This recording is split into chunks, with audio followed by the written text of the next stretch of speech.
மகனின் பேய் குணத்தால் அழிந்த குடும்பம். தோண்டிய குழிக்குள் இடம் பத்தாமல் அப்பா காலை வெட்டிய கொடூர மகன்.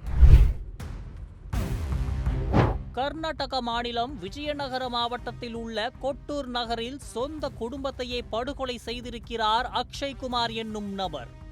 இவர்தான் இந்த கதையின் முக்கிய வில்லன். இவரது அப்பா பீம்ராஜ், தாய் ஜெயலட்சுமி மற்றும் தங்கை அம்ருதா ஆகியோரை படுகொலை செய்திருக்கிறார். 27ஆம் தேதி காலை அக்ஷய்குமார் காவல் நிலையத்திற்கு சென்று அங்குள்ள போலீசாரிடம், ஐயா, என் அப்பா, என் அம்மா, என் சகோதரியை காணவில்லை, தயவு செய்து கண்டுபிடியுங்கள் என்று கதறியுள்ளார். போலீசாரின் தீவிர விசாரணைக்கு பிறகு தனது பெற்றோர் மற்றும் தங்கையை தானே கொலை செய்து வீட்டில் புதைத்த உண்மையை ஒப்புக்கொண்டார்.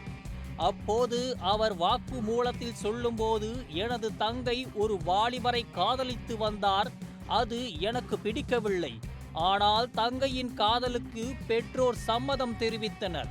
குழிக்குள் சடலத்தை வைக்க முடியாததால் அப்பாவின் கால்களை வெட்டி அதே குழியில் போட்டுவிட்டேன் என்றும் சொல்லியிருக்கிறார். அது மட்டுமல்ல, தனது அப்பா வீட்டை விற்பனை செய்து வைத்திருந்த 1.5 கோடி ரூபாயை அவரிடம் கேட்டு தகராறு செய்து வந்ததாகவும் தகவல் வெளியாகியுள்ளது. இந்த சம்பவம் கர்நாடகாவில் பெரும் பரபரப்பை ஏற்படுத்தியுள்ளது.